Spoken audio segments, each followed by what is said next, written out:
Pro 2 launches in 5 days. And normally I would just go to the beach in San Diego and film around there, but I looked at flights, they were pretty good. So for the next 4 of those 5 days, we're gonna go on a trip with the Ace Pro 2 and just test this thing out. These guys are coming with me.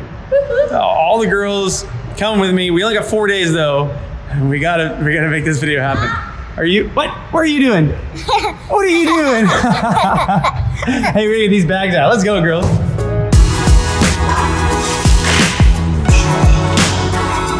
We got enough stuff for 2 days.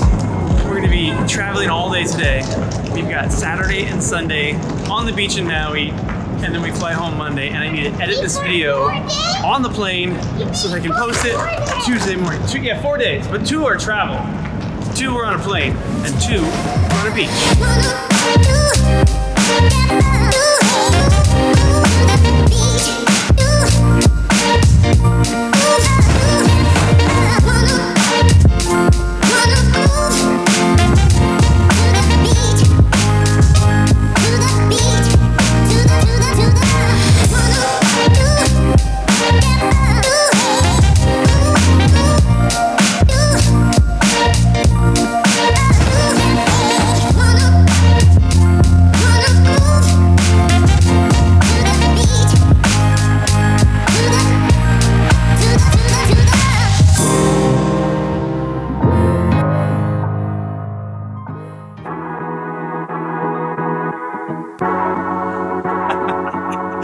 Welcome to Maui. Today we are going to run around the island and show off what the new Ace Pro 2 can do and just test the heck out of this thing. And I have to edit the video by Tuesday. If you're watching this on Tuesday, it's probably because I stayed up super late last night finishing this video. Before we take this thing out though around the island, let's just go over like all the new features on the Ace Pro 2, like what makes it the 2, starting with the physical differences. Now, there's not a ton physically about this. It looks very similar to the Ace Pro 1, but you're gonna notice one big difference right here on the front is this new like wind grill screen thingy. Now, I take some credit for this. Last year when the Ace Pro 1 came out, I told them, I was like, why isn't there some way to take like a wind muff and like, you know, like just like we do on these microphones, just attach it over the windscreen or over the microphone hole. And I don't know if that was from me specifically, but they do now have this little foamy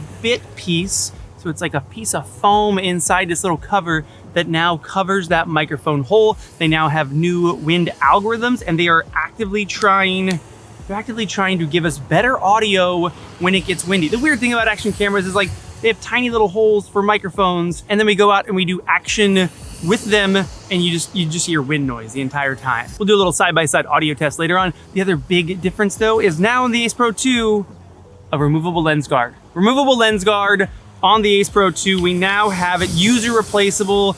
If you crack your screen, you scratch your screen, you do something to it, you don't have to send your camera back into Insta360. You can just buy a new one of these little bad boys, or don't drop it in the sand, and you can just swap it out yourself. Down below on this camera, we still have that same magnetic mounting. Again, it's more of a quick mount. I wish they called it quick mount. It's not magnetically mounting. It's got hooks. The hooks are quick mounting it to the bottom, just like the Action 5 Pro, just like the GoPro. None of them are actually magnetic mounting. The magnetic just kind of lines it up, and then the hooks are what holds it in place. Over to the back here, we still have that nice big flip-up screen. So if you are doing any sort of vlogging like that, you have a flip-up screen. From the back, from the front, it's the same size screen. It was 2.4 inches, now it's 2.5 inches, and it's significantly higher pixel density. So like the quality of the image now on the screen is like, it's really, really nice. And a lot of people just talk about that screen as like kind of a vlog screen, like, oh, if you're like this.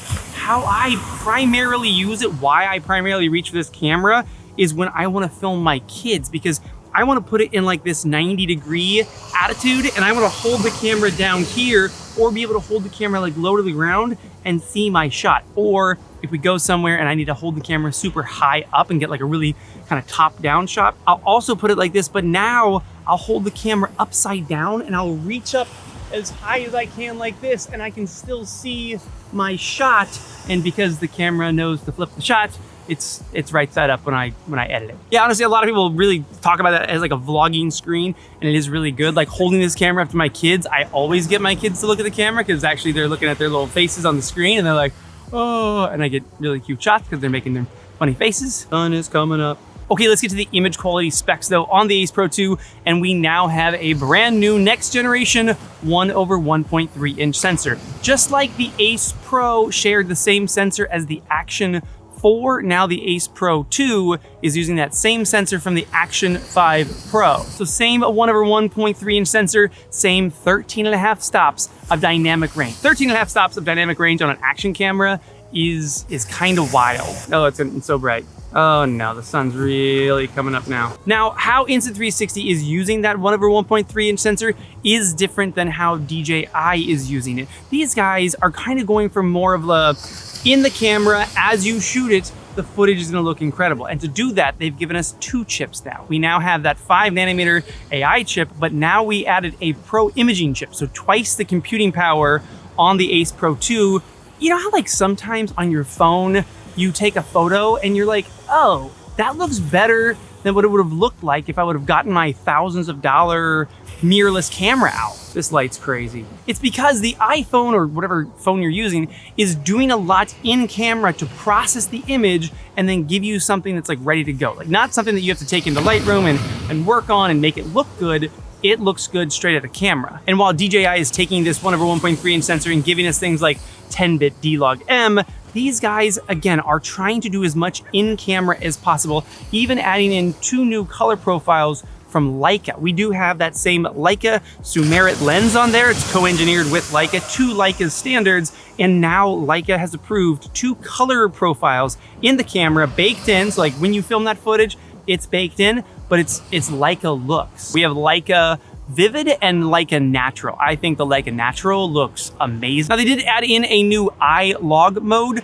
It's not full log, but it's like partially. If you are someone that's like, hey, I wanna edit all my footage in post, then the iLog is probably what you will want to be shooting in. I've been shooting in standard for everything. I just like how standard looks. I mean, it's easy. It's like right out of the box, it looks good, you're ready to rip. Which for me is how I wanna use my action cameras. I wanna run around and film my kids, film my family, film my travels, and then those files just kind of be ready to go. And that's what they're trying to give us. Now on the Ace Pro 1, that Leica lens was giving us 151-degree field of view, and now on the Ace Pro 2, we have 157-degree field of view, which technically is the widest of like the big 3 action cameras, DJI and GoPro, but I think the Action 5 Pro at 155 degrees, I don't think you're gonna be able to tell the difference between 155 degrees and 157 degrees, but it's there. The sun is coming up and this light is just getting so wonky. Okay, this guy is now shooting 8K at 30 frames a second. It was able to do 8K at 24 frames a second before. And now in 4K with that active HDR mode, we can now go up to 60 frames a second. It was 30 frames a second. We can also now do 4K 60 frames a second in pure video low light mode, which is cool, but like in low light, I wanna give my camera the best chance to pick up low light. So I shoot everything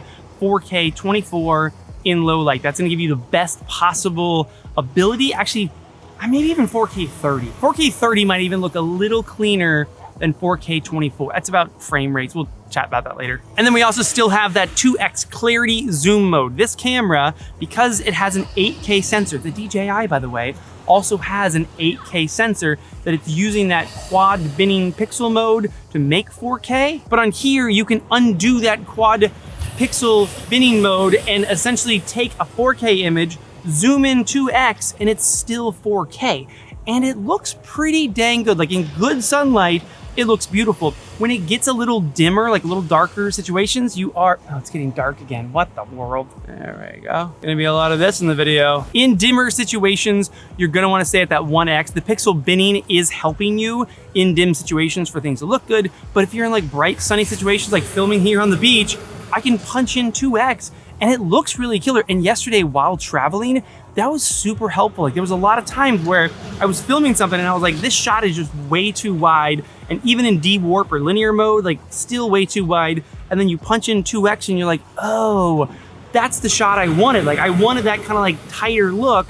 And with that 2x, you essentially have what seems like two different lenses on this camera. Like you have that super wide and then you kind of punch in and have like this medium lens mode, which when trying to film videos like this is super useful. We also now can shoot 50 megapixel photos on here because of that new sensor, and the photos are, look, I'm not a big photo taker with action cameras, but the new action cameras, like pretty much all three of them actually, I take a photo and I'm like, well crap, that looks pretty good. Then lastly on here, we do have a new battery. We have an 1800 milliamp battery on the Ace Pro 2. We had a 1650 on the Ace Pro 1, and this is now giving us 180 minutes of battery life. There's like an endurance mode you can go into where if you're getting low on battery or you're just like, hey, I know I want my camera to last as long as possible today. And then of course on there, we still have that fast charging battery, 22 minutes to go from 0% to 80%. That is like one of the key features of this camera for me is fast charging. To be able to take batteries that are dead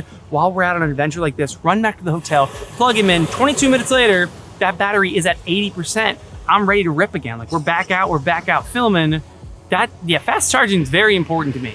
And then of course, because it's an Ace Pro, we still have that pause recording. We still have that cancel recording. A ton of you guys have used that on the Ace Pro 1 and just been like, that's so dang useful. And yes, it really is, like, especially traveling like this. And then we do still have the AI highlights on there. The AI highlights feature is killer to use. If you have that turned on, you go out, you film like a 10-minute clip, it's going to break down little clips within that it tells you like, hey, these are kind of the things that we thought were important, we being the AI. Do you want to export just those clips and have them separately, or you can take all those clips, you can make them one like highlight reel, export that as it's, again, all like clever onboard computer management things happening, computational photography. Like this camera is trying to do as much onboard as possible so it makes your life easy. I think a lot of people end up with, vacations full of footage and they legit never go back and edit it into the video because it's just so overwhelming to look at. Last thing, it has the GPS overlays,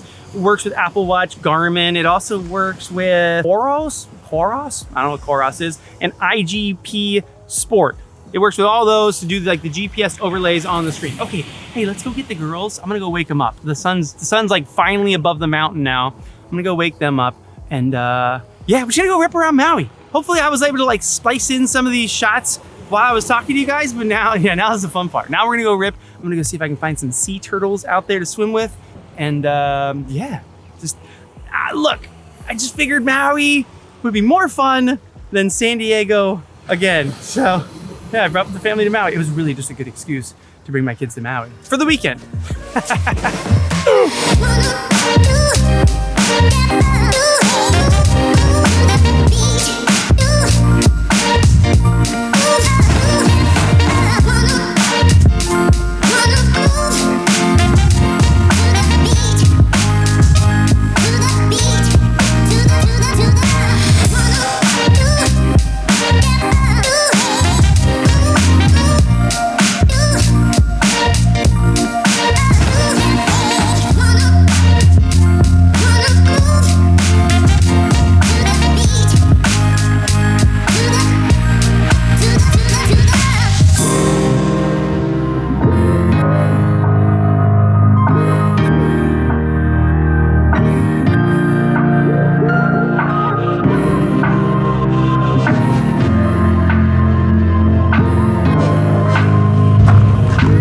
Questions and comments, put them down below and I'll get them answered in a follow-up video. But that's it from Maui. Good job, girls. Good job, girls. You did great. Whoa.